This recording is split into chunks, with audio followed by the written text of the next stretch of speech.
My role here tonight is to really try to tailor this event for the audience's needs and wants, to your needs and wants, and try to transform really this heavy, thick, protein-rich milkshake of information that is our experts, panelists, and expertise into a more digestible smoothie of constructive debate. And of course, keeping our esteemed experts tucked in and ready, with the assistance, of course, of my fellow team members.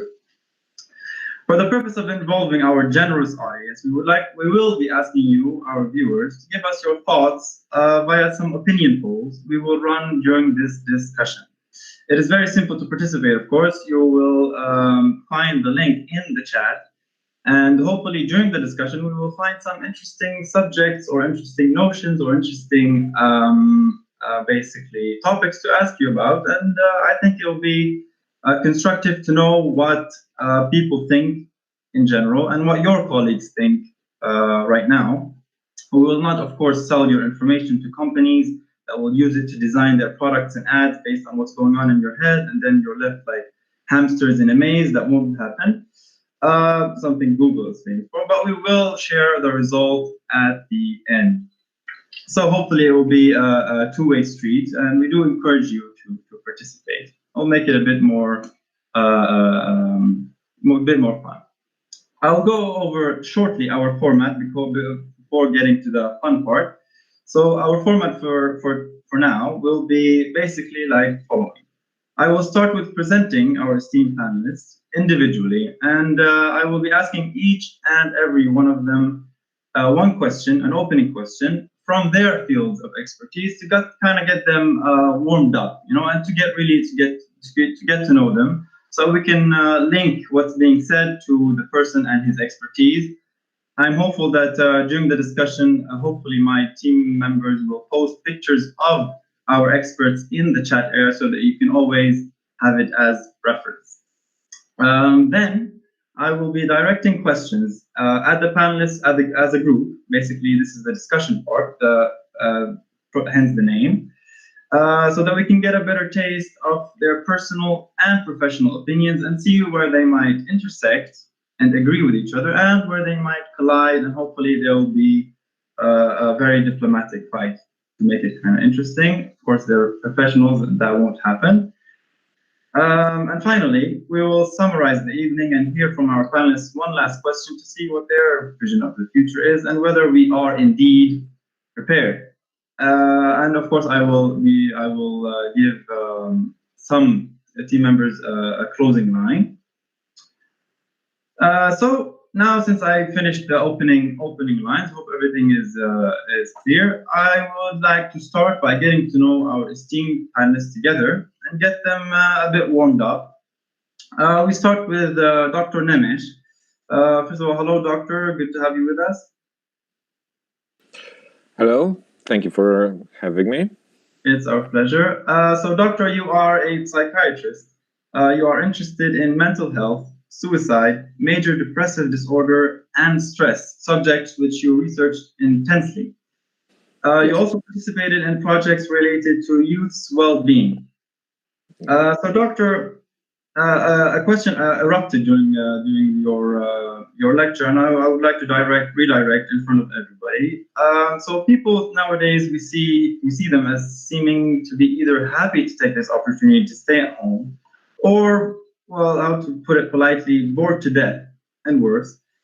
And many believe loneliness has something to do with it. How do you think that's curable if someone lives alone, for example? And do you think that social media, all in all, has really had a good effect in connecting people and preventing loneliness, or a general bad effect on this specific issue?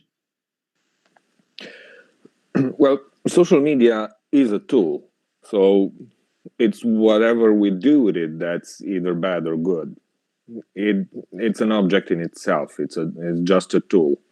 Now, as I said before, there is such a thing as internet dependence, and we have shown until now that people that do have internet dependence do have a higher risk of developing mental and behavioral disorders.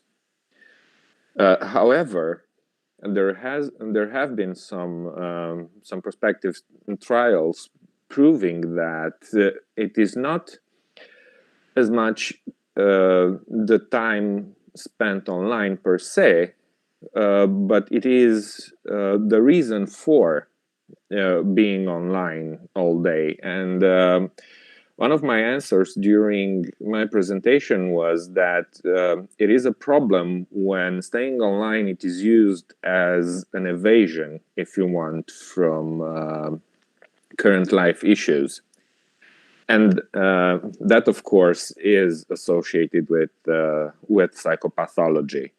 But on the other hand, we have seen all agencies promoting social contact by using and social closeness by using social media during the times of the pandemic. Now, so I would say the effect would be rather good because we have actually, in spite of physical distance, we have actually more social closeness because of the existence of social media. However, social media can also be used to promote information that is not exact. And one of, since probably a lot of you have been my students, you probably remember me blabbing about level of evidence and talking about how all the availability of information places the responsibility of selecting the information on the end user. So one of my messages one of my messages, and one of the things I want you to think about is this: wouldn't it be an opportunity to make everybody a little bit more aware of what sound information is? Because, for example, even in the WHO recommendations, they recommend that we gather our own information from reliable sources, like local station or official government websites and so on. But wouldn't it be fairer if, in the light of these new developments in technology and communication sciences, we would place a little bit more accent into teaching people how to read through many times the conflicting evidence provided by science? So if I understand correctly, it's mostly about the general time in which someone invests in social media and basically how selective he is with the information. Thank you very much, Doctor. We would like to also hear from from the other guests because we're kind of very sorry. But thank you very much. We're going to move on now to Professor White. Nice of you to join us, Professor. Thank you for having me again. Absolutely. Professor White, you have a PhD in sociology. Your field of interest, historical sociology, medical sociology, and sociology of global health. You are all currently working on a book called Epidemic Colonialism, a Social History of International Disease Response. Professor, how do you characterize this virus and the response to it historically? And is there a relationship between different social structures and the response itself? And I may remind you that try to really touch on the main points. Thank you very much. Yeah, sure. So, relating to this current pandemic, I think we see a lot of similar anxieties emerge from this epidemic at the geopolitical level that we've seen historically with other pandemics and epidemics such as those of cholera in the 19th century, plague in the 20th century, as well as more recently Ebola virus disease in West Africa and the Democratic Republic of Congo. And what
our panel discussion, Doctor.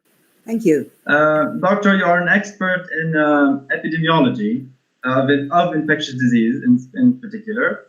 Also bacterial, viral, and fungal diseases. You worked on those types. And also you are an expert in clinical research of infectious disease. Talk to us briefly, if you may, about the really main differences and similarities of COVID-19 compared to its, let's say, cousins, MERS and SARS-1. Why did it turn to a worldwide phenomenon unlike them? They really. Cousins Murphy. I don't know. What is it? Cousins Murphy. Sorry, like other relative viruses, so MERS. Oh, yes, I understand. So the parallel with influenza virus is not perfect. Starting with reporting, influenza cases are reported only regarding the severe ones. Instead, for COVID, at least immediately after the virus was discovered, reporting was done for each case, mild, moderate, or severe. So we don't know actually how many influenza cases were, and we know almost, let's say, in the best way about COVID. Secondly, we cannot put too much parallel between the two viruses, since one is, I would say, highly resistant in the environment, I mean COVID, and the other one is not. And the transmission rate is quite high for SARS-CoV-2 and is not for influenza, where we have a reproductive number of 1.4, 1.6. I'm sorry, I was comparing with the MERS, Middle East Respiratory Syndrome virus. Oh, compared to that? Yes, compared to that, the transmission rate seems to be lower. And secondly, both of them are transmission is related to the clinical symptoms. So there is no transmission before the clinical symptoms are clear, and they are very severe in MERS, let's say more severe in SARS-1 compared to SARS-2. Therefore, I would say we have some shield to put between us and the patients if we know when it occurs. For SARS-CoV-2, there is a previous period before the symptom onset. Therefore, it's much more tricky, and there are so many undocumented infections. Therefore, the spread is much higher, not only because of the resistance in the environment, but also because of the duration of infectivity. So I can't explain you completely explain why we don't have SARS-1 even now. It came in November 2002, then passed. But for MERS, we have, as I showed you, cases starting with 2012, and then we have more than 2,000 cases from 2014 and later. So I can't explain you everything about this, but I think transmission is higher, and the period of infectiousness is longer in SARS-CoV-2 compared to MERS and SARS-1. I understand. It's quite interesting to hear that because it's less severe, it has spread so much more, and possibly even definitely reaped more lives. Sometimes it's an unintuitive idea, I would say. Thank you very much, Doctor. We move on to our next guest panelist, Dr. Morley. My greetings, Doctor. Thank you for being here with us. Great to be here again. Professor, you are a professor of geriatrics at St. Louis University in Missouri, USA. You are also an expert in endocrinology and both certified in both, board certified, and have done plenty of research on the diseases of old age, a subject you enjoy writing about. Tell us what you think is going through the minds of the elderly in these days as restrictions kind of start to loosen, we see in different countries. And also, what do you think they're going through medically due to restricted access to healthcare centers? I think for the elderly, this has been a bad disease. We have to start off by recognizing that COVID-19 thinks the elderly are its favorite people to play with, and certainly they have the worst outcomes when they get infected. I think when I'm looking at it from a point of elderly, and I'm old enough to say that I'm elderly, a couple of things. The isolation is a major problem for many older people. Isolation was a problem before this happened, and it continues to be a problem now, and it's being highlighted and will lead to more diseases such as depression and other psychiatric problems. Dementia will get worse under these circumstances. So from that point of view, I think it's a major problem. I think that as an elderly person, keeping away from young people who can't even wear a mask. This is the United States, where our right-wing people think asking them to put a mask on is asking them to do something that is infringing their rights and is totally unacceptable.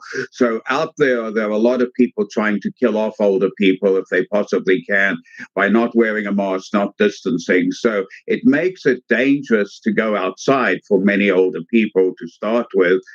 And I think in addition, we know that until we get a vaccine, we are not going to see it being relatively safe. As always, vaccine people start doing their vaccines in young people, and they don't check in older people. And when they start to put it out, they'll suddenly find vaccines have problems in older people or don't work. So I think older people are in a very difficult position to start with. And then this is made worse by the fact that ageism is rampant, at least in the United States, and I think in the United Kingdom. I can't really speak for Europe. On the whole, the rest of Europe seems to be really nice people, but those two parts of Europe are questionable when you're old. And I say that remembering that I travel all the world all the time teaching people. So quite honestly, nobody seems to be ageist about me, though I'm 73, nearly 74. Ageism is a big problem as well. But the isolation is going to be the biggest problem for older people.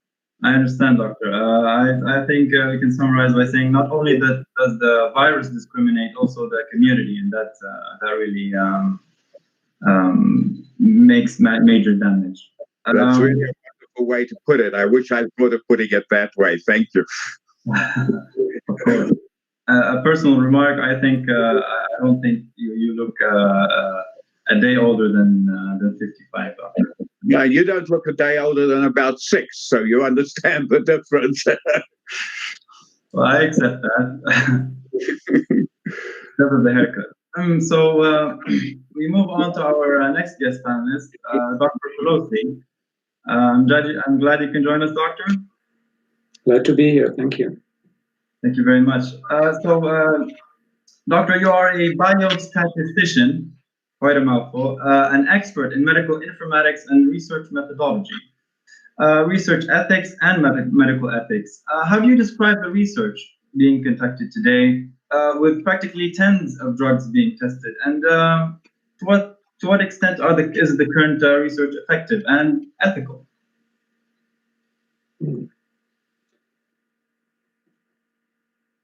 Well, I would say it's needed to go every direction possible to test new drugs, of course, and we're in a phase where we have to start from scratch and see what works and what doesn't.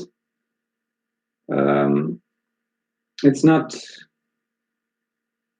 easy to find a perfect way, I think, to approach this problem. It's happening always with new outbreaks, with emerging health phenomena, that you actually need to start with a plausible mechanism that helps you then put forward a certain hypothesis. We are in a much better position right now because we do have molecular structures that are relatively easy to determine in the very beginning of an outbreak. As soon as you have pinpointed a potential pathogenic factor. So with infectious diseases, that might be relative or easier than with other diseases which are multifactorial and where you can't really pinpoint a certain causal risk factor, let's say, or causal factor. So basically you need to do so, you need to start somewhere. Once you know what has worked in the past on similar cases, you just start trying. And of course, ethically, it might be debatable whether involving so many people in research is the right thing to do, or in so many small pieces of research, so many small clinical trials, or whether it would be better to have a coordinated effort in one large multicentric RCT, maybe searching for answers to each hypothesis that is more likely to render some positive results. Hopefully in the future there will be more cooperation. As you, I can understand from you, it will be more effective. I'd like to think that this crisis will actually raise the level of effectiveness in world collaboration, in globalizing the efforts of research whenever such a humankind-wide emergency occurs. All of us are hopeful. Thank you very much, Doctor. Our second to last guest is Dr. Batyu. We're pleased to have you with us, Doctor. Hello, everyone. Thank you for having me back. It is our pleasure. Doctor, you are a microbiologist, both practicing and teaching. And you have given us a really intriguing lecture yesterday about the myths, theories, and speculations behind the current pandemic. Now, concerning that, what do you think the damage of some of the more problematic speculations can be, and how do you think that might affect a doctor's job in these days?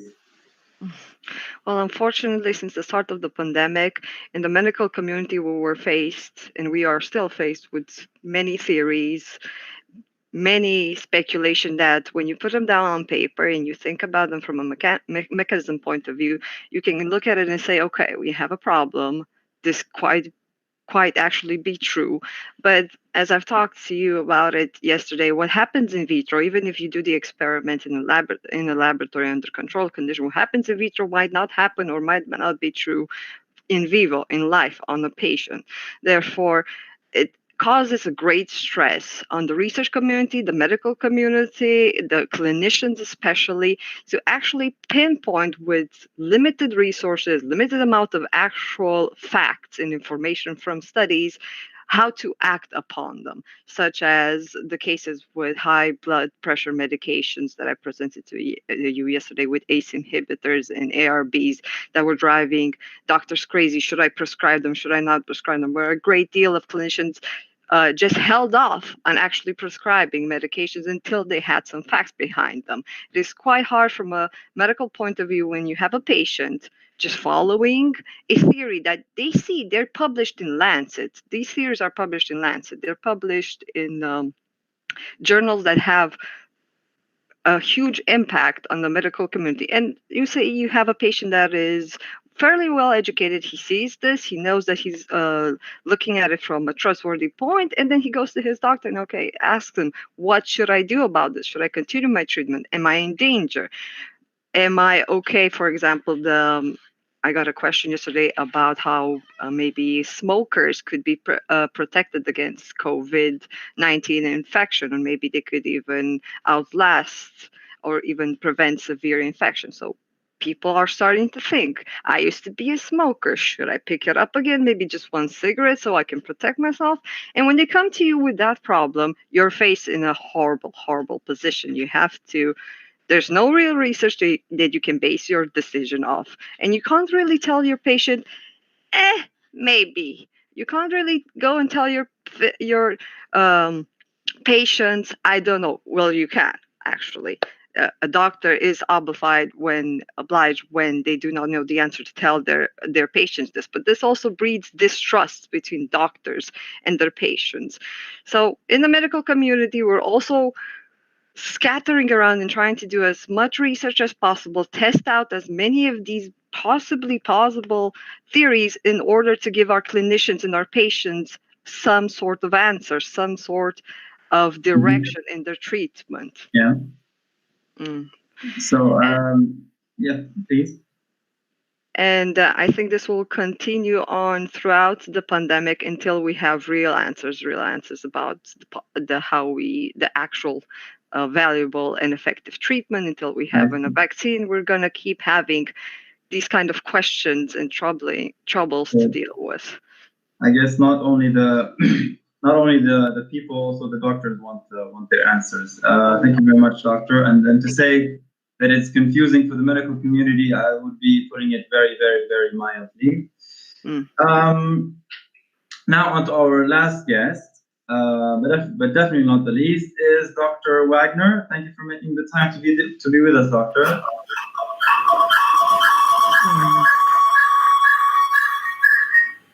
Can you hear me? We can.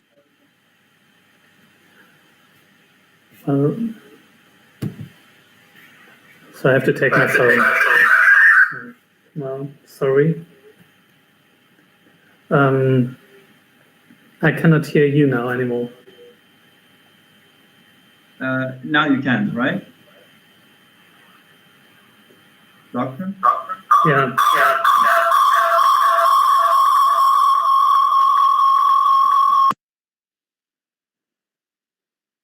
Is it working now? Now I think we cannot hear you. Maybe would it be possible to only use one device?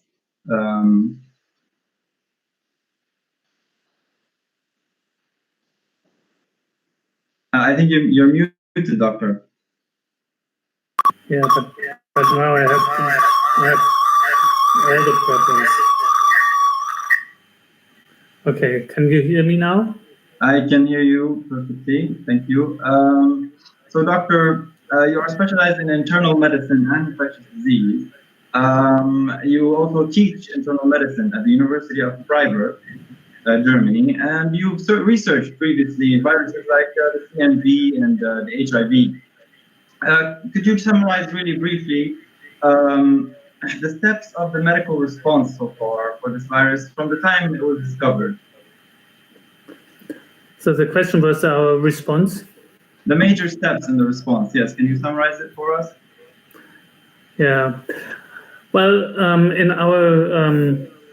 in our university, we had the knowledge of the virus relatively early, and we had the wave earlier than in other parts of Germany. And so we had a response team quite early in the time before any contact reduction was in place, and we actually were able to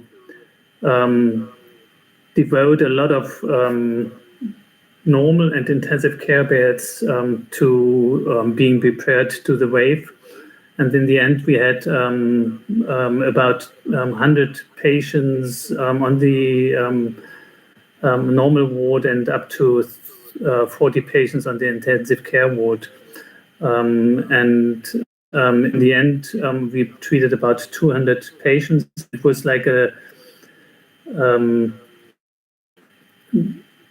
very intense time, to say the least, for those who were involved in the patient care. And there were many doctors who were not involved in patient care because of the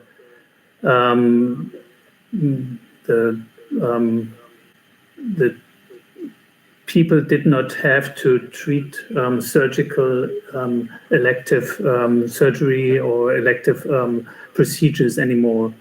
So we had a difference between those involved in patient care and those not being involved in patient care.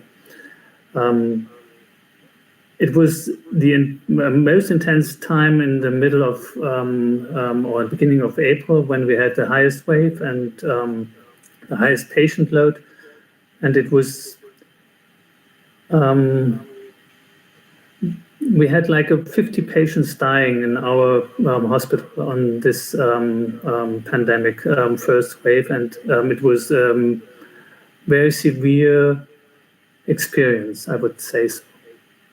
Well, it's certainly good to hear it from the physician's point of view, and I can imagine that it's very different experience between, as you described, between different physicians in different fields. Thank you very much, Doctor. We will definitely continue the discussion with you, but before we would like to transition into basically the major chunk of our event. Now that we've got to know each of our panelists more individually, and as they say where I'm from, plucked a flower from every garden, we turn onto our main segment, where we're going to see what the whole group thinks about some topics that we believe are central to the current pandemic and are on a lot of people's minds. I'd like to start off by talking about misinformation and trust. Trust being the thing that builds democracies and allows married men to go out drinking. It is no secret that in recent years, people trust in science, experts, and the governments. I would say has been in decline from what some experts have been writing. And even the WHO has been accused by a number of people of rather questionable behavior right now during this pandemic and previously. Now, nowadays, there are people saying stuff like the truth is subjective, and even the scientists are a bunch of elitists that we mustn't trust. Nowadays, you can live within a media bubble and simply see a very different world from your own neighbor. So my question for our esteemed panelists is, how are people going to trust information that is true and crucial amidst so many false claims? This really question is regarded for everyone, but let's start with, for simplicity reasons, let's start with Dr. Baciu. What do you think? And of course, everybody can jump in and say their opinion. Well, first of all, I have to refer to one of the presentations yesterday that we had on fake news, and the professor did give us one of the answers how we can combat this, and that is by flooding the media with more truth information than the ones that we have false. However, it is not that simple. It never is, unfortunately. Oftentimes, the sources that give you true information, real information, do not cover all of the questions that the viewers, that individuals have. And therefore, because they are not satisfied with the answer, they often turn to other means, other sources that they could give them a plausible and, in their mind, very logical explanation for what is going on in the world. Humans usually have an instinctive need to complete something. It's just like watching those satisfying videos on the internet. They're all based on symmetry and completion, and when there's something that is not done correctly or insufficiently, you cringe a little bit inside. It is the same with information. If you are not satisfied with information, you have an internal need to satisfy that. So combating fake news is truly difficult. It would require that the agencies that put the real truth out there to invest more time, a lot more time and a lot more effort and money, crucially money, than the sources that are investing in fake news.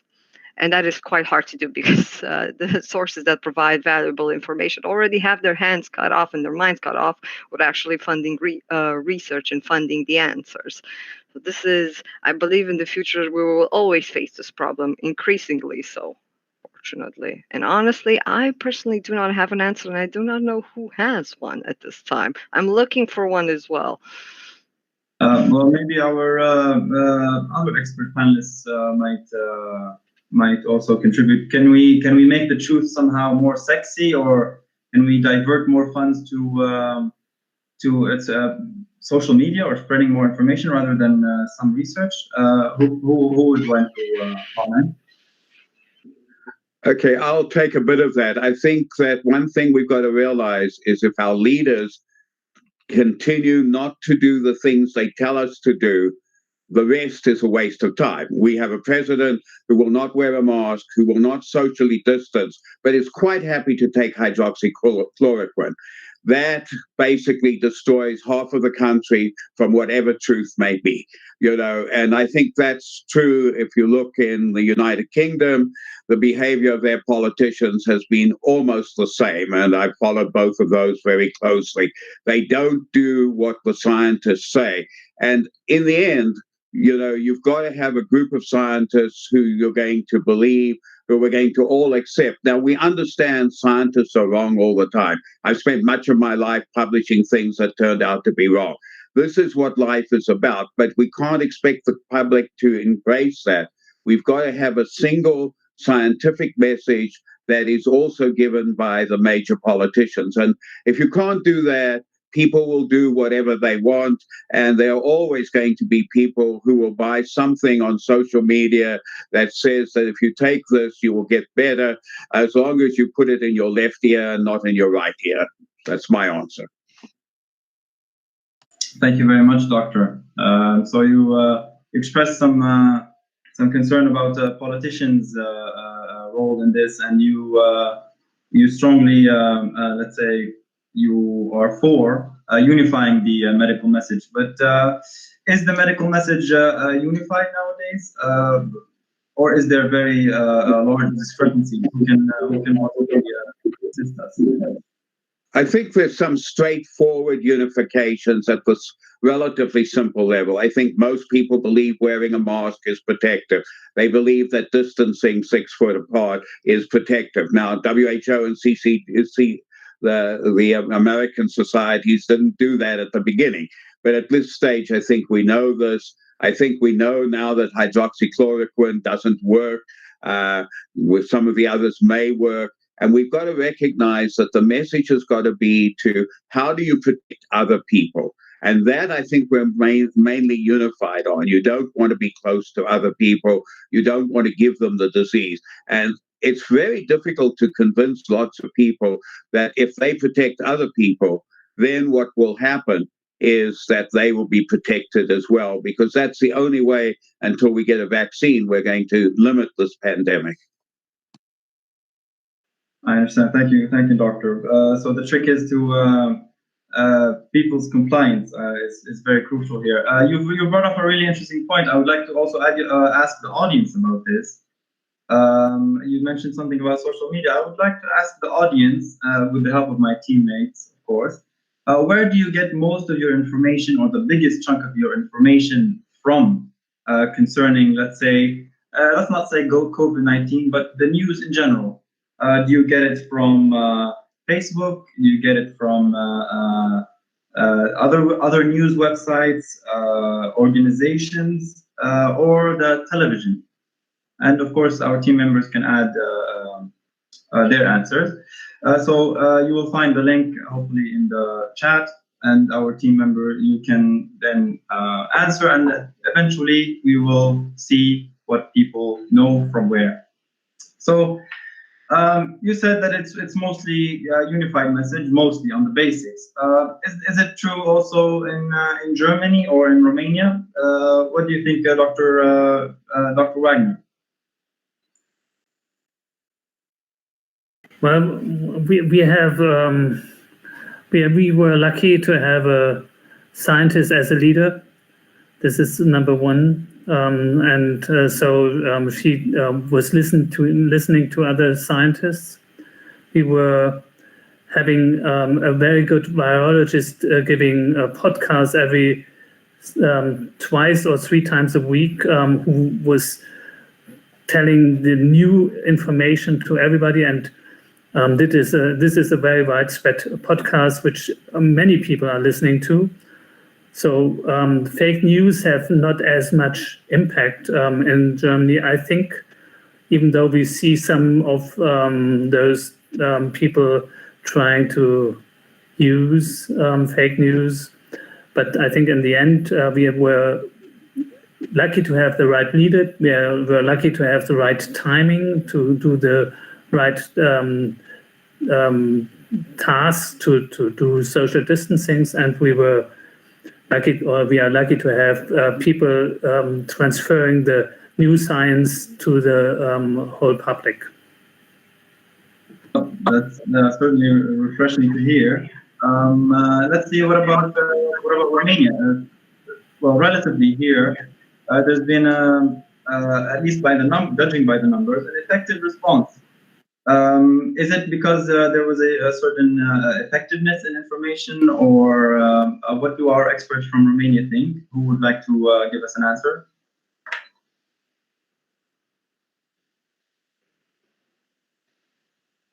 Anyone? Okay, then perhaps information. They don't have this information. Don't want to risk giving a wrong answer. Then we move on to something related, which is you mentioned something about flooding the media, flooding with information, the whole media and the whole coverage and the whole basically Facebook and stuff. So this kind of led to some anxiety in people, I would say. Could this have had a factor in actually promoting them to stay at home and eventually a positive effect, the whole anxiety, strictly from a quarantine point of view? What does Dr. Nemes, what do you think? Well, flooding the media with appropriate information is certainly a good thing, but an appropriately formulated information would not cause panic. And anxiety is actually defined in psychiatry as fear without object. This is what we are trying to avoid by giving the proper information. By describing what we fight with precisely, we actually reduce the level of anxiety, because our cognitive system is actually going to generate is going to actually be able to control better our emotions if we precisely know the nature of the stressor, we know more about the moment of impact, and we know more about all the other aspects of this. So no, I wouldn't expect clear-cut and appropriate information to raise anxiety. On the contrary, I would expect it to decrease. So you're saying appropriate information does decrease anxiety, but what about inappropriate and in large quantity? From what I understand, it does increase anxiety. Does that somehow promote a more strict staying at home sort of a private method of dealing with this? Well, it will probably affect people's behavior in multiple ways. Inappropriate information. Okay, you can have inappropriate information that encourages people not to follow precautionary measures, as we have in the US. People are but there's one particular thing. If we talk about communication with the general public, if you use too much fear conditioning, you might end up getting the opposite effect. Okay, so I don't think that using too much scare is going to be effective in generating isolation, self-isolating. So being too scared might just cause people to not care. And the attempt to transmit too scary information will cause psychological reactance, it's called in scientific language, and will cause people to dismiss the information. But that's certainly unintuitive. Thank you very much, Doctor.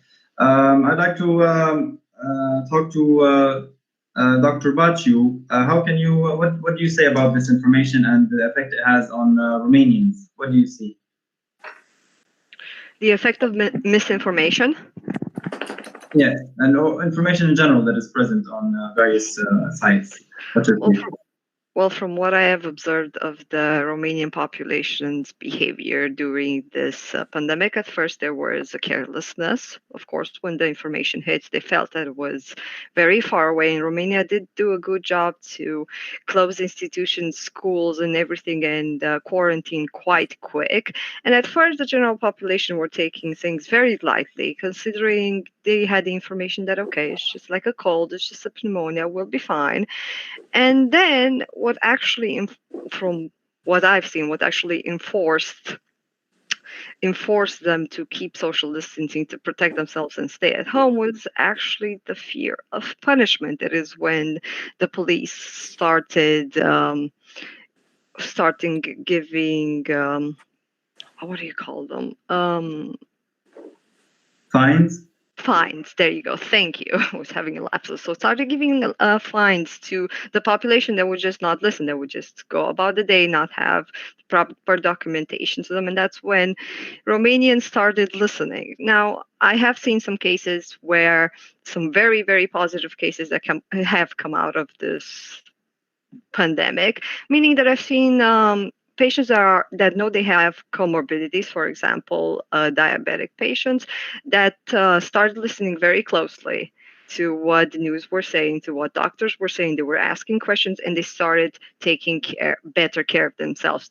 They were realizing that because they have a disease, because they have a comorbidity, they need to protect themselves extra. And I've seen patients that had their glycemia go down because they were taking better care of themselves. So misinformation, I have not seen, at least in Romania, and from the contact I've had with patients, friends, family, I have not seen the effect. Of course, I was asked a great number of questions during this whole pandemic related to one thing to another, but not too insensitive questions. Nobody has come up to ask me or tell me that they're eating lemons 3 times a day, therefore they're going to go out for a walk because surely they're protected, or mistrust in doctors. Sure, there have been a lot of enragement regarding the solutions about having to stay at home, about not being able to go to the doctor normally for unrelated problems, so for other problems than COVID. But misinformation,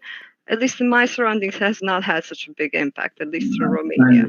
So you think more let's say the law enforcement had more effect than the actual misinformation. Let's see what Professor White thinks about, because he wrote a lot about the perceived threat. So my question is, if people perceiving this virus as very threatening, and how is that affecting, let's say, the disease response versus other just as bad diseases, but let's say have less a threat effect? Or how do you characterize the relationship between perceived threat and response in this current pandemic? Yeah, I mean, I think that COVID-19 certainly is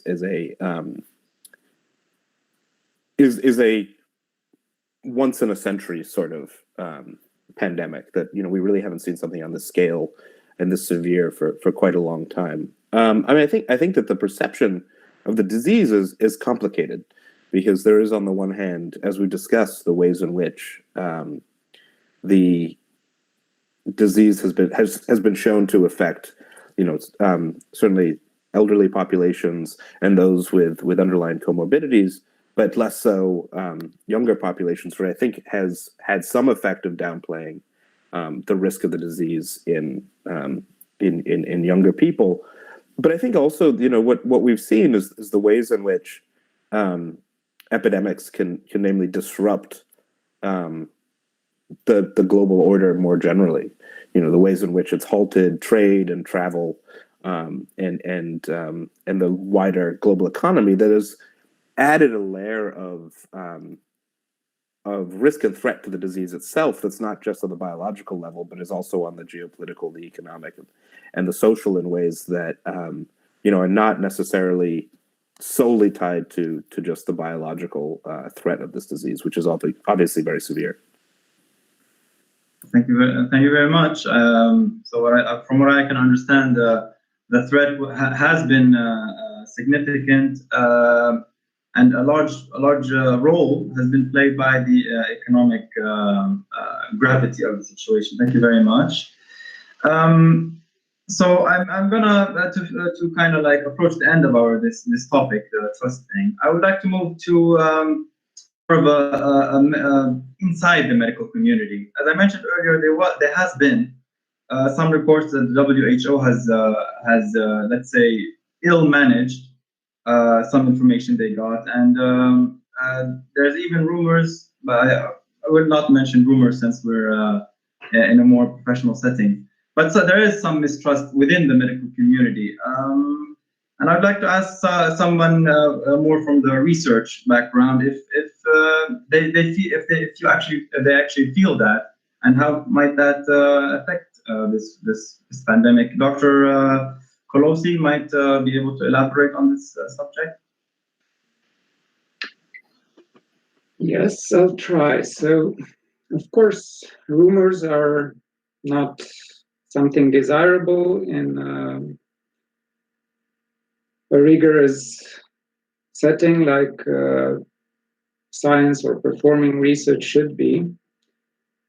And it's supposed to be expected to be by society. I think the expectations of society towards research should also be educated. And this also responds, I think, to your previous topic of avoiding misconceptions, avoiding misinformation by media. I think the answer lies in education at all levels, from primary school to high school, and of course later on, letting people. Do you think, I understand, thank you, but do you think misinformation has played a role within the medical community, as in like some researchers were doubting some numbers from some countries? How do you think that might play a role if we're not, let's say, synchronized 100%, and there's not absolute trust, let's say, between researchers like we're used to maybe?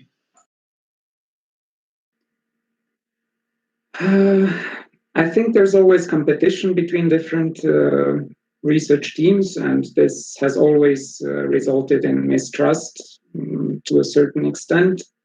I don't think this is the way it should be, but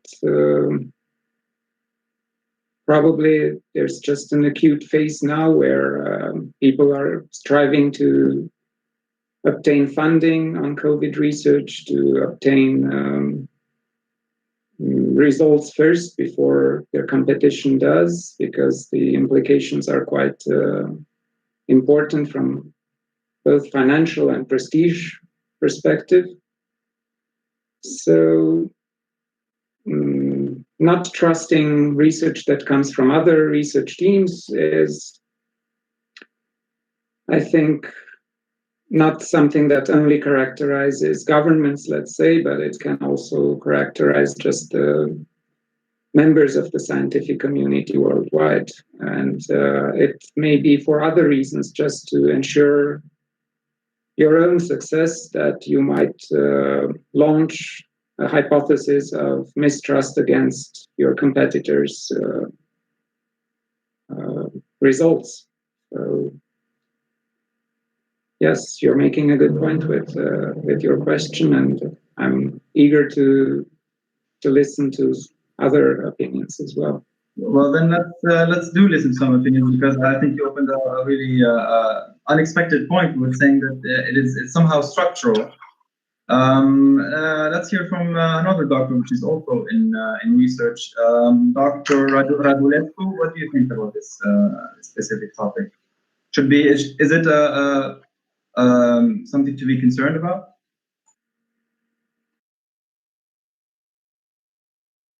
I hope Dr. Radulescu is with us.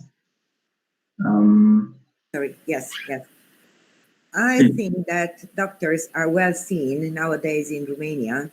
They are looked as heroes, even they have personal protective equipments, are looked like having more risk compared to people on the street. So they are somehow more loved compared to the past. Regarding the treatments, even if we don't have some treatment that is obviously efficient, doctors should do some things.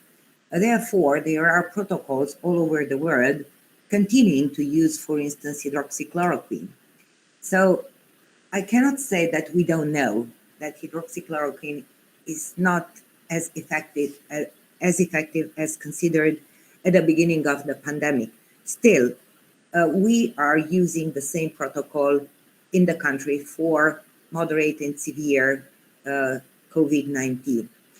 What I would like to say is that not about fake news, not about not knowing what's happening and the clinical trials, but doctors should do something. And for the moment, at least in Romania, we consider some treatments together with hydroxychloroquine, anticoagulants, plasma, and hopefully we will have trials with remdesivir, even if it doesn't seem till now to be a perfect drug. So actually, we are doing what we consider is better, even if the information, I mean, the clinical trials are not yet ready and cannot give us a final answer.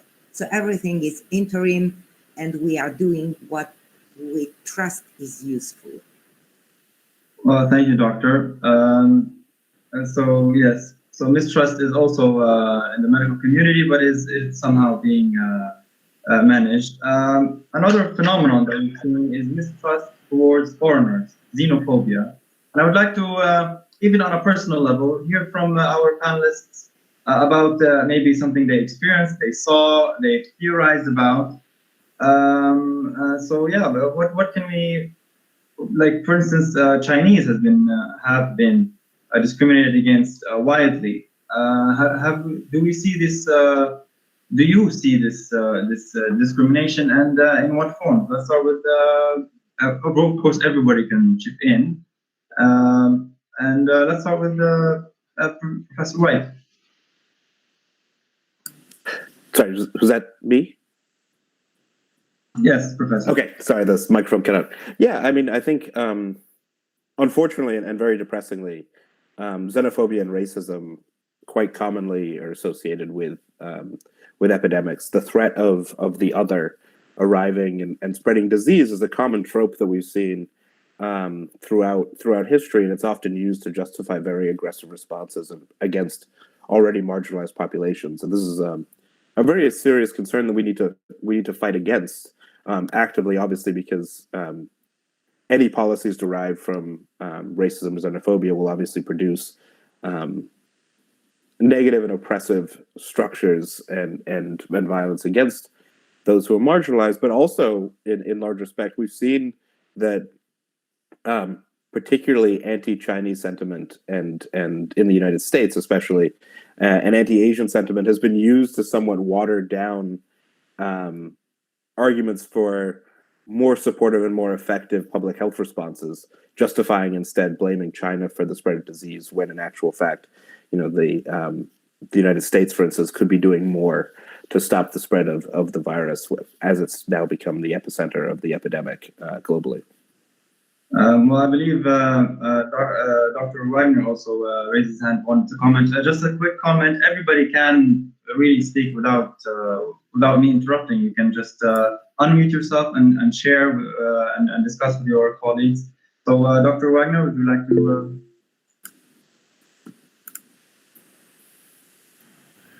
I personally haven't seen any discrimination. There have been discriminations in Germany regarding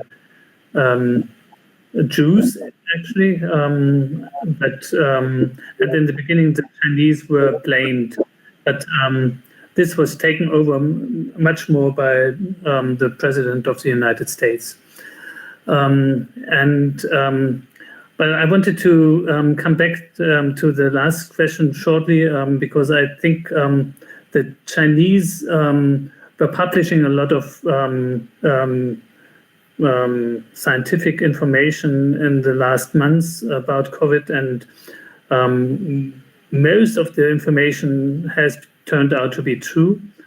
But what I found is that unreviewed information has been used a lot in the Met archives and in the bioarchive repositories without having been peer reviewed. And so there was a lot of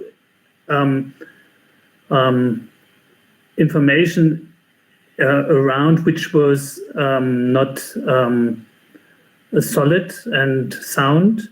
And we actually were seeing publications in journals where we never would have thought in the beginning that those very bad science would be published in this kind of journal. So I think the pressure to publish was on the journals itself, and so we see a lot of lack of quality science in the journals, and that's what I wanted to say. Well, thank you very much. I think I can chip in. Sorry, go ahead. No, please, Professor Morley. In the discussion, I pointed out that my grandson, who happens to be Chinese at school, was in a cooking class, which is what he's really good at, and people always liked his cakes. And the teacher screamed at him when he was trying to give the girls in the class his cakes, pointing out that he was Chinese, and this was a way to send around the COVID-19. It sounds very funny. It finished up with him having a depressive episode and going to hospital. Not funny at all. But this sort of thing has been going on around in the United States, around the world. Not helped when a major leader calls it the China virus. So I always like to point out the American swine flu virus. That was an American virus, or Marburg, which was the German virus. You know, we've got to recognize that we should not be blaming people. And on the whole, I agree with what people are saying about, you know, terribly reviewed papers, but terribly reviewed papers have existed since the beginning of my scientific life, which has been a long time, and they get into good and bad journals. I think the important thing to recognize is it's the job of each scientist to read papers and decide whether or not it makes sense. Most scientists are not making stuff up.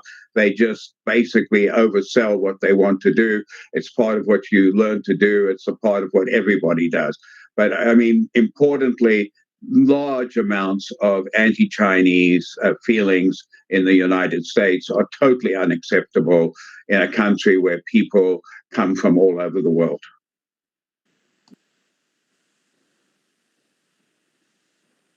I believe Dr. Nemes, you want to say something? Yes, I wanted to go on Professor Wagner's idea, and maybe get a little bit of another perspective, since, of course, we have seen a lot of papers with very small heterogeneous samples, so rather poor data. But and regarding what you said about trust in the scientific data, maybe us as scientists are a little bit more prone to wait for replication before taking scientific data rapidly to our patients. And so you can read a paper, you can easily see that it is not the best quality, and then you can wait a little bit to see a couple more research, more studies being published in order to make an opinion. And my feeling is that maybe we should go back to education, actually, to basic education about science. Okay, one simple case control study is not the best evidence for drawing conclusions. Maybe we should do a better job at popularizing the way we think about evidence in general in science, and popularize it to the public. we start off with small studies raising a suspicion, and then through a replication and further exploration of the topic, we reach a definite conclusion when we can actually make a meta-analysis. And there's basic science. And I'm not sure that the general public is aware of this. If I may intervene a little bit, I think this is actually also a good opportunity, this pandemics, for some more information to reach the public about how science is performed, how research is performed.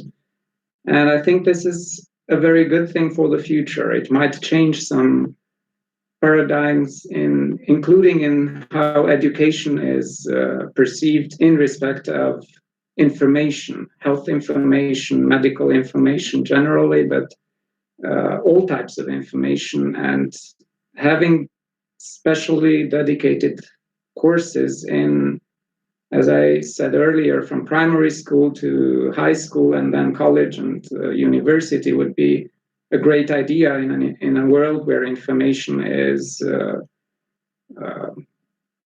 more and more, or maybe has the potential to become a weapon against us, or a weapon against threats that, like viruses that are around for much longer than we are, and they will adapt much quicker than we are. So we just need to have the necessary patience to wait for good evidence first, and to know that we have to do that, and not just blindly trust whatever is published in less trustful sources, let's say. Thank you, Doctor. Anybody else would like to comment? Dr. Wagner, you had your microphone. Yeah, well, I was thinking this pandemic did not is an example of how fast information can evolve, and I think it is amazing how much scientific information we have gathered in this short period. And so, but still we had times where we did not have enough information to base our treatment decisions on sound information. And so we actually were giving many patients hydroxychloroquine, and this is what I never would do now anymore, since we have now the information that it's doing more harm to the patients than helping. And so we have a pro and con. So we have a lot of information gathered in the short period of time, but we had to act without information in between. Well, it's certainly alarming, and going back to Dr. Pachi's point, confusion is not only restricted to the population. Thank you, Doctor, for sharing. And it's a really, I believe it doesn't serve it enough, but it's unfortunate what kind of events we're seeing and how Chinese are being treated nowadays. We're going to move on to our last topic. We actually had one more, but since we had so many good ideas, we didn't want to interrupt. So our last topic is about the future. Something that is congruent with the theme of this event. And now that we're nearing the end of our discussion, with the risk of sounding a bit philosophical, let's talk about the future. The thing that was thought to change if we know it, but then the Avengers movie came and kind of put an end to this nonsense. We cannot talk about the future without bringing up vaccination. Some people say the ultimate cure for this virus and the silver bullet and the thing that is going to save us all. At least that's what my friends say, equipped with some essential Facebook knowledge. In reality, the polio vaccine was produced in less than 2 years. It was described as a rock star event, as a rock star achievement. And there's no guarantee that it will happen whatsoever, that we will have it in time, this vaccine, or whether we will have it at all, or whether it will be effective. So I'm going to start with asking what our experts think about vaccines, and whether we have a chance with this, or maybe we should just put this idea to rest. Who would like to share?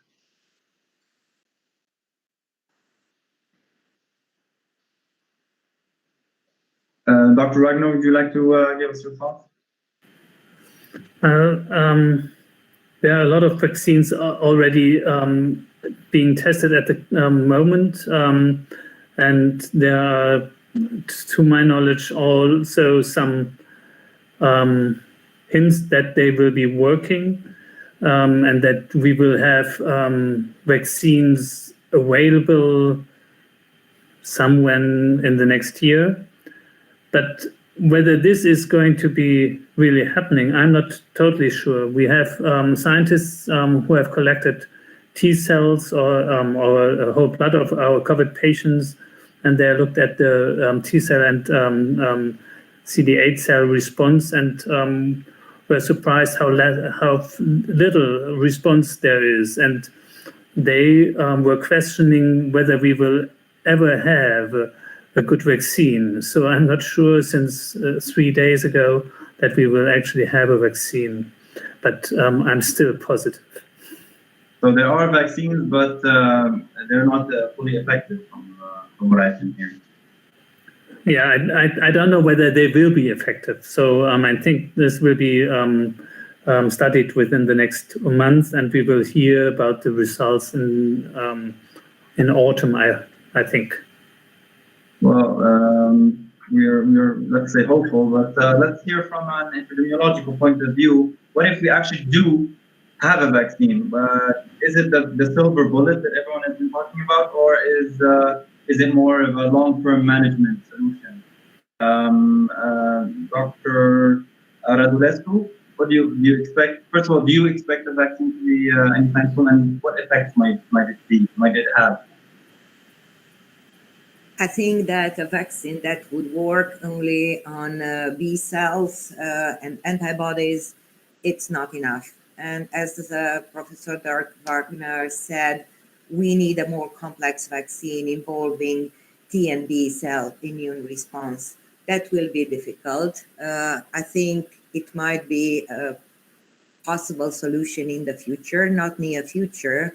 And if having a parallel with HIV vaccine that was worked for 30 years now, and there is no vaccine, it might be quite a challenge. Not speaking about technical achievements, but about the pattern inducing a protective immune response. So I think it will be difficult. I don't think we will have a vaccine very soon. I mean, this year, maybe next year, if we will have good results in the vaccines on trial. And might herd immunity make it simply unnecessary by next year? Herd immunity, I think it's impossible. As I showed you, 5% of French population, 5% of Spanish population, even less in UK. There is no enough immunity to consider that we will raise to 60% and then stop, because so many are immune. If the antibodies will be protective and will last for a long period of time. So herd immunity, it's not so much, I think, at least now. I understand. Well, it's good that we know so that we can put this hope to rest. We've also heard of some people who got infected and then reinfected after they healed. Maybe Dr. Bachu can comment on what should we conclude because of that?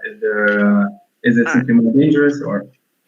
All right, so that is one of the many theories going on there, and what was actually happening. So normally when you think, okay, a person got infected in a few days after 2 weeks after they got retested and they were positive again after being negative, you would think, okay, oh my God, there's another serotype of the virus running around and causing infection. But actually it has more to do with the examination itself, with the test itself, with the RT-PCR that we're doing. Now, RT-PCR is not 100% accurate. It does not give you the correct answer all of the time.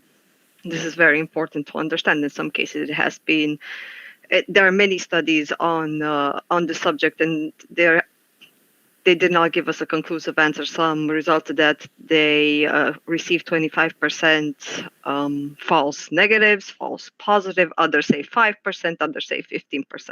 But it has more to do with, when you think about PCR, you're essentially replicating, you're essentially looking for the genetics of the virus, correct? So you're looking for a certain sequence of the virus, and the PCR machine is replicating that sequence you're looking for 1,000 million times over. And once it's replicated enough, we, with the aid of our apparatus, receive a signal that indeed there is the RNA, reverse transcriptase PCR, there is RNA in our sample, or there is not. But you have to understand, with patients that have been infected with the virus, have received treatment, and then have tested out positive, tested out negative, they could still have traces of the virus in their nasopharynges where the test is being taken. Not live virus, not the live intact virus that is able to cause disease and be transmitted, but bits and pieces of the virus that can be found in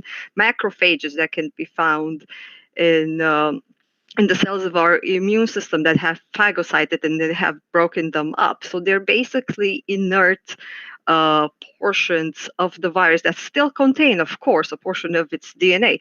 Does it have the ability to infect and cause disease? That's destroyed part. It does absolutely do not. But there is a chance that RT-PCR, when you're taking a swab from the nasal canal from the patient, and you're taking a bit and you're analyzing, you can find that you've amplified and you found RNA, but they weren't actually from an intact virus.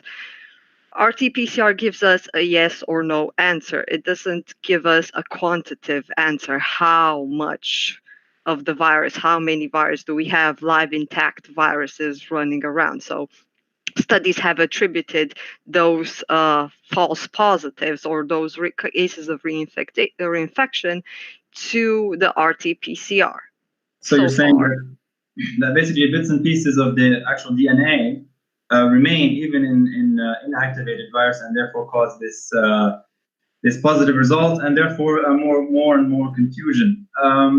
Yeah, this is one of the theories, and this is what the studies so far have found, and that have suggested as a possibility for the reinfection. There was actually a few studies in China that actually went forward from that, and they took, I don't remember, a few thousand cases of patients that were tested positive after being considered healed from COVID-19, and they took samples, of course, and they did the normal RT-PCR. They tested their viremia, so they tested for the whole virus, and they looked at symptoms. And none of the patients that tested positive after being declared cured had any symptoms, had any other viral infections beyond, and none of them had intact viruses running around through their body. Oh, I'm sorry, my phone is ringing. So, this is okay. It's very clear that perhaps, according to some studies, it just means that there's an inactive virus just lying around there. Or false positive from the RT-PCR. As I said, it is not a godsend. It is not 100% unbeatable. Well, that is certainly good news, or a possibility of a good news. And with that, we're approaching the end, unfortunately. And we would like to open one last question. There's so many, but unfortunately, because we have such a wide range of expertise, simply the time kind of slipped away. We're very sorry to test your patience for the people who had planned or something, because we didn't plan on lasting this long. For our last question, I'd like to open the subject that many experts indicate that this doesn't seem to be going away anytime soon. And from what I heard during this discussion, it seems to be the case. Now, if this virus seems to be going on a trip to becoming endemic, and so we have to kind of live with it like we live with influenza, or we live with kind of TikTok, we live with stuff. So this seems to be the only way forward, and I would like to ask, what might that entail? How is life with Corona long term look like? Who would like to comment? Okay, then let's start with perhaps Dr. Morley. So I think long term, I mean, we've got to hope that there are problems with vaccines. We understand it's very hard to get good viral vaccines. We know with influenza that we need a new vaccine almost every year because these viruses mutate very quickly. So the future may not be very good as far as vaccines are concerned. That doesn't mean that every day I don't wake up and pray that there's a good vaccine coming very quickly, because it's a very important part of where we're going. If we don't get vaccines, I think we're going to be limited in some ways to how we live. And how we live is going to require people wearing a mask out in public. It's going to require people learning to keep themselves 2 meters apart, which is incredibly impossible for many, many people to do. It's going to be a major problem for people with early dementia, for instance, who don't understand how to do it, as it is for all those people who know that this is all nonsense and that anyhow they are only protecting somebody else. So I think the future is going to be difficult. I think if we don't get a vaccine, we're going to have to hope that we have leadership in all the countries of the world who lead us forward in a positive way, where things will be as good as they can be, and we'll learn to have a life of distancing a little bit. We've got to remember that in a bad flu year in the United States, about 70,000 people die. That's very similar to COVID at the moment. We're a little higher than that. But in the 2018 flu year, there were 76,000 people dying in the United States. And nobody panics about that. So I guess we can learn not to panic by having another whatever number of people dying each year, and remembering that if you're comorbid, you're going to have to keep out if there is a COVID season during that time. But it's not a pleasant future if we don't get a vaccine. Well, that's certainly a lot to unpack. Dr. Wagner, do you agree? What do you think? What do you see in daily life from now on? Well, I see it's similar. I personally have high hopes getting a vaccine, so I'm very positive about that. And if we don't get it, I would agree that it's up to the society to have the right leaders. And so the Americans are up next to vote for the right leader now. So since you mentioned the society and leaders, we have to go, I guess, to Professor White. What do you think? How will this? Yeah, I'm not a clinician, so I don't I don't want to speak on the medical dynamics. I do think that the long-term possibilities of endemic COVID-19 is a very, very serious concern. But I mean, I do hope that we can find ways to adapt and figure out ways to navigate this in a manner that hopefully learns from the mistakes we've already made relating to testing and contact tracing. I'm speaking, especially for the United States in this context, and we can build successes that will get us to, will hopefully lead us towards safe and effective transfer of vaccines to everyone at a time when they're available and they're safe. Then I would like to then make an abrupt transition to our final segment, and this will basically ask each and every one of our panelists one question about the future to kind of close this session, because we did run a bit long. Hopefully, they will keep their answers. Hopefully, a bit less than 2 minutes.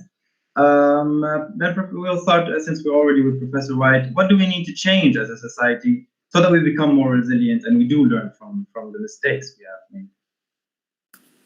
I mean, I think first and foremost, we need to strengthen our international collaboration around infectious disease control that we've seen has been kind of systemically weakened for the last decade or so to some extent. But what I'd I think I'd like to speak to something a little bit more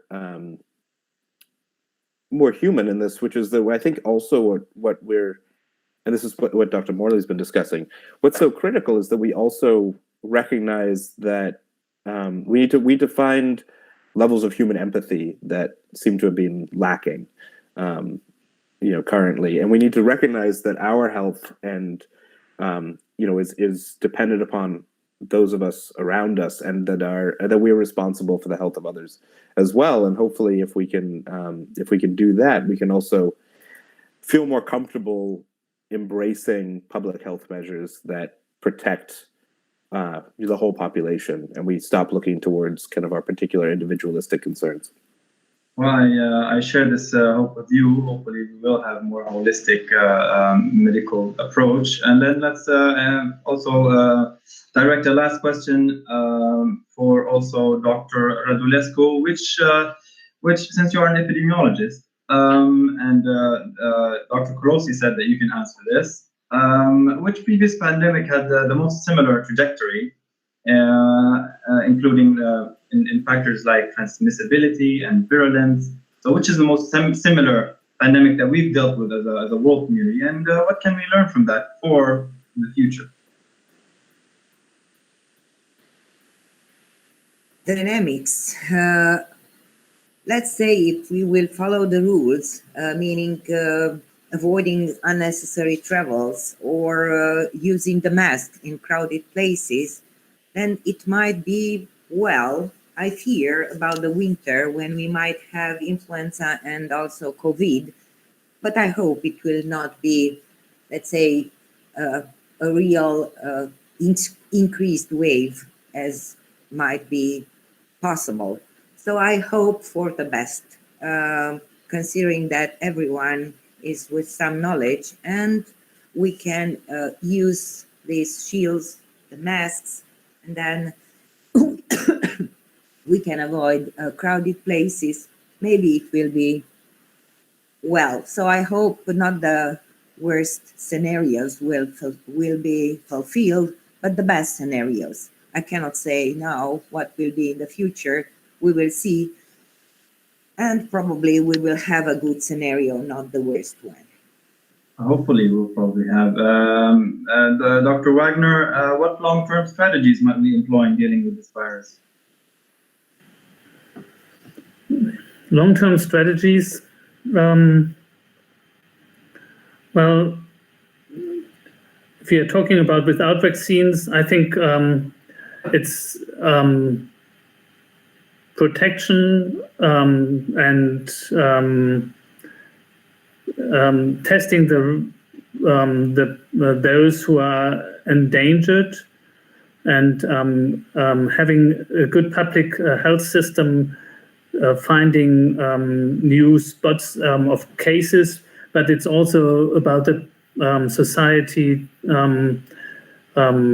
who is willing to take responsibilities for those who are weaker or who are exposed, or who are those being more affected. I'm certain that everybody here agrees that we do have some sort of a societal responsibility. Now, let's see about the Dr. Nemes, something related. Do you believe we are prepared for a potential second wave of confinement? And has this made us more prepared, perhaps?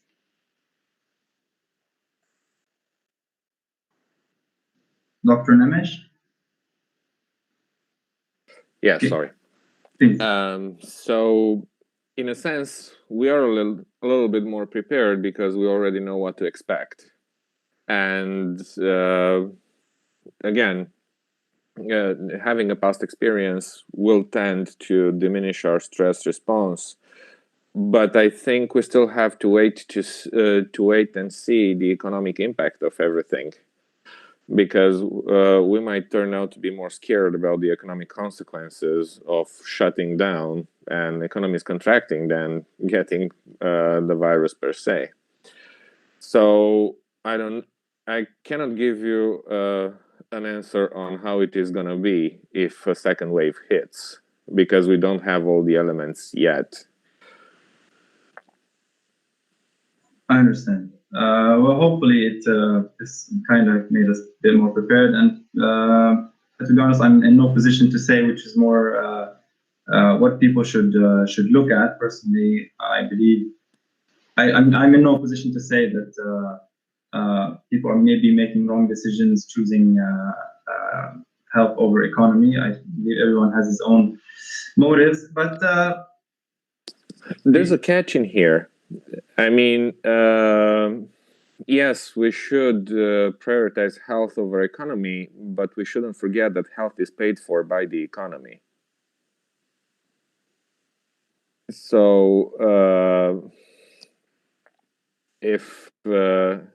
if you do not have how to make ends meet, that's going to make choosing health a lot of hell more difficult.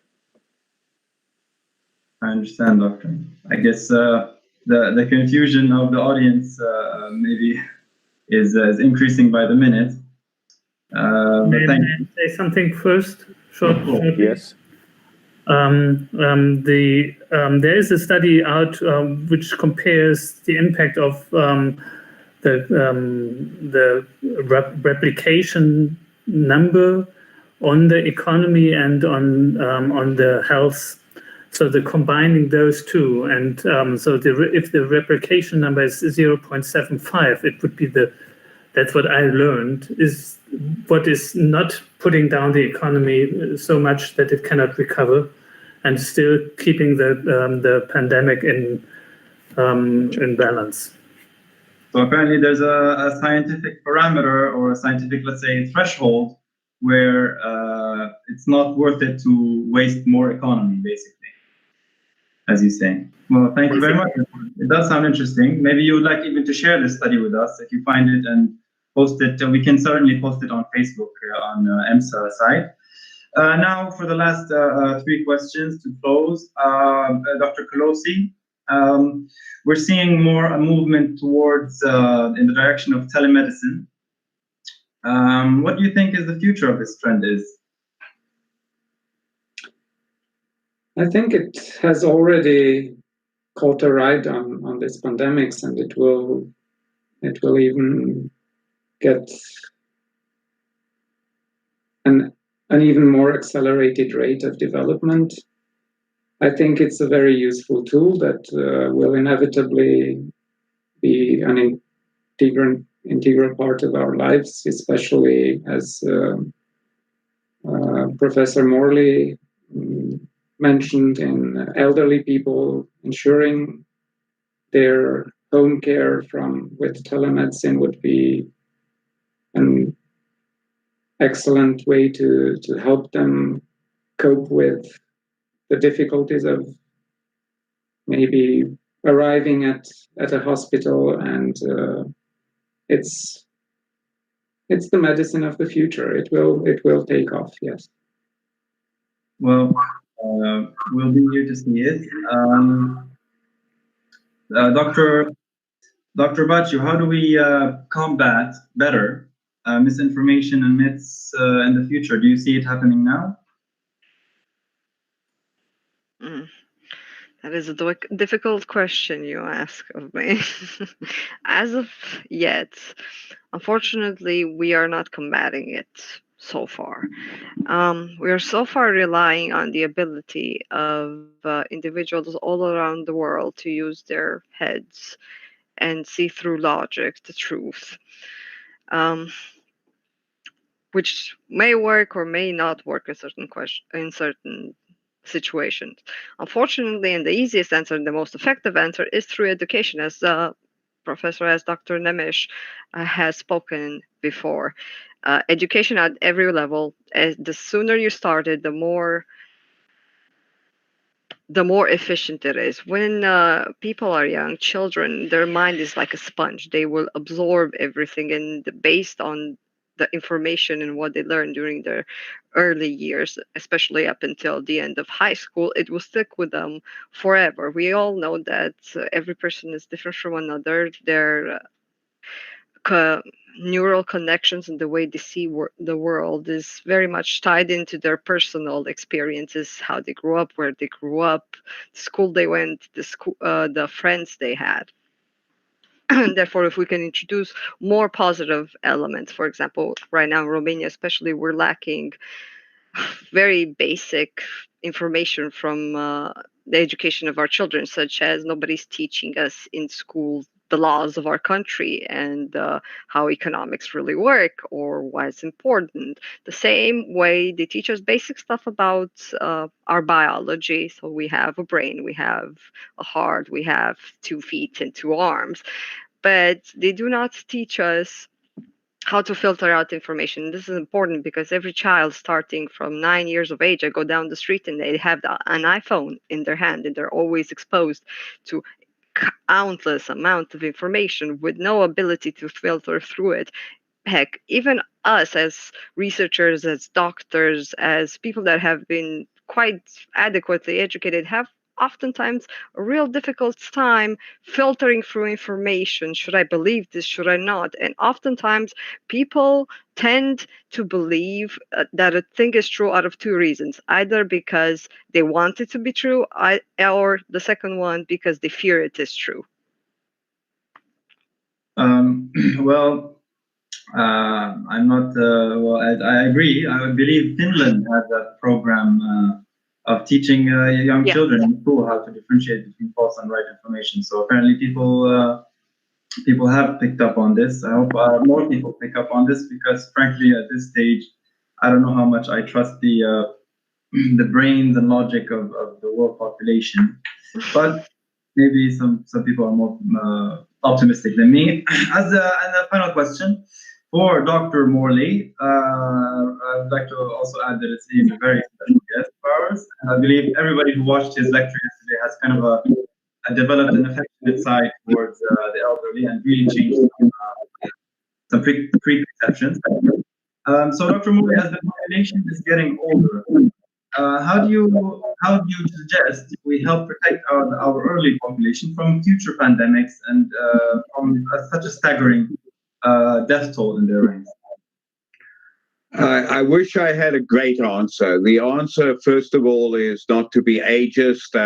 The great example of this pandemic, both in Britain and in the United States, and I think in many parts of the world, was that when the hospitals got full, they started to send the people with COVID out into nursing homes. Nursing homes are a place where large numbers of old people with multiple comorbidities are sitting, and there is absolutely no way to really provide adequate infectious distancing and care.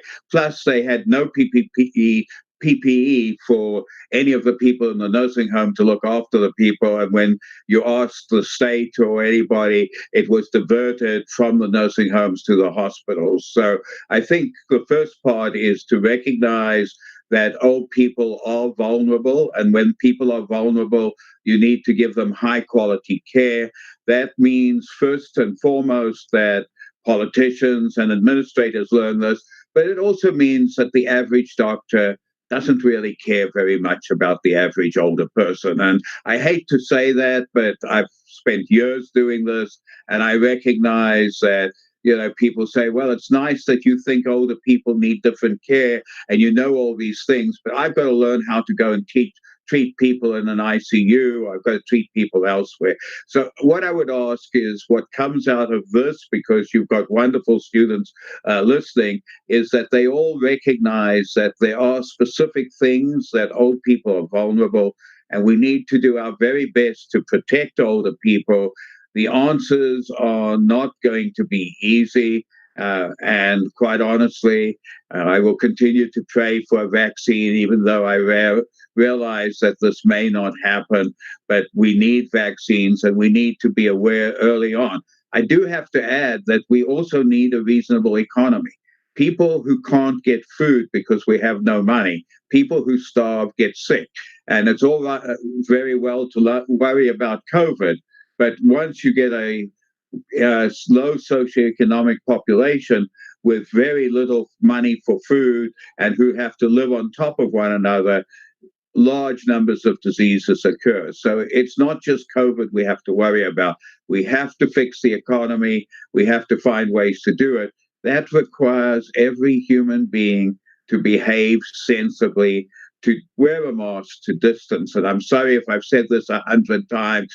You've got to wear a mask and distance. Those who saw my talk saw me wearing a mask, but my dogs weren't. But you wanted to, 76% of you who want to see my dogs, my wife took them out so they wouldn't bark during the talk. I was hoping she would be back because we'd run over so I could bring them in here, but so far she hasn't come in. So I'm sorry you won't see my dogs, who are much nicer than I am. Okay, thanks a lot, guys. Thank you very much, Dr. Molly. I have to amen to that, everything you said. And for the dogs, we will have a chance. We know in the age of technology, we will definitely post some pictures, maybe on our Facebook page, and so that people can see you walking, see the famous dog walk you do. Now, ladies and gentlemen, we've reached the end, but still a few words. We don't want to test your patience. We're very sorry for taking this long. Hope you enjoy. First of all, I can summarize by saying it's very informative discussion indeed. I think you just saw how much effective it can be when specialists come around and talk to each other, and how important we should listen to them, basically. The chat area will be available for you to thank these really impressive experts, and I do urge you to do that. And I would like to share my gratitude and join you for these excellent panelists. You did really do a wonderful job, and I don't think even my words properly describe. And you really helped made this smoothie we made here of informative discussion a bit more sweeter. Special thanks to the team who helped put this together, and I'm honored that you've invested your time with us, and I'm honored that I helped during this to transform this I guess you can say heavy, thick think juice of information into something more digestible, into a more sweeter lemonade. And so I will give the floor to Lucas and Michelle saying the closing words. I just want to remark, you can see the results of the polls that have been done. They will be published here, and maybe I can talk them into publishing it also on Facebook, but you can check it out in the chat. And that's it for me. It's been a pleasure, and I receive the floor to Lucas and Michelle. So we're saying some closing words. Hello, everybody. Thank you very much. Please bear with us 5 more minutes. It really won't take longer than that. And